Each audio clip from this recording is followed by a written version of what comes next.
Welcome back to Ruben's Reviews, Episode 6, Ted 2. We have Mark Wahlberg returning as John, Seth MacFarlane returning as Ted, and we got Amanda Seyfried as Samantha.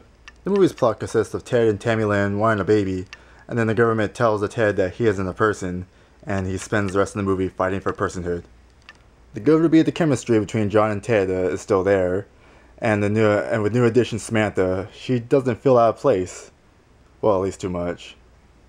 Even Tammy Lynn, who's on the sidelines for most of the movie, she has enough to do. I believe the characters evolve, at least somewhat. Some other good would be Guy, who's played by Patrick Warburton. He has a new boyfriend, and the second time they show up, I find it pretty hilarious. And then the ending at Comic-Con, which has some good and bad. I liked it well enough. And finally, about half the jokes actually landed well. Now to the bad. Slight spoiler, but John and Lori aren't together anymore because they got divorced with no explanation whatsoever. So figure out about the end of the first movie then. And speaking of that, wasn't Ted promoted to manager? Because in the movie he's back on the register, for no reason. And oh yeah, the other half of the jokes, purely there for shock value.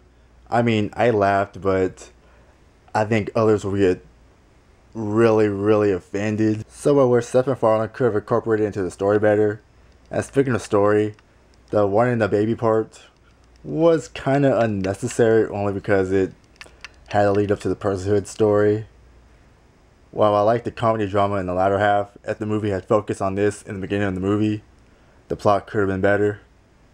And oh yeah, Donnie is still weird. So to end this, despite what I said, I still like this movie enough. If you really like the first movie, you may like this movie. And if you're on the fence because of the first movie, or because of certain jokes, then I guess you can pass on this movie. I don't know what I'll review next, but remember kids, mind your biscuits and life will be gravy.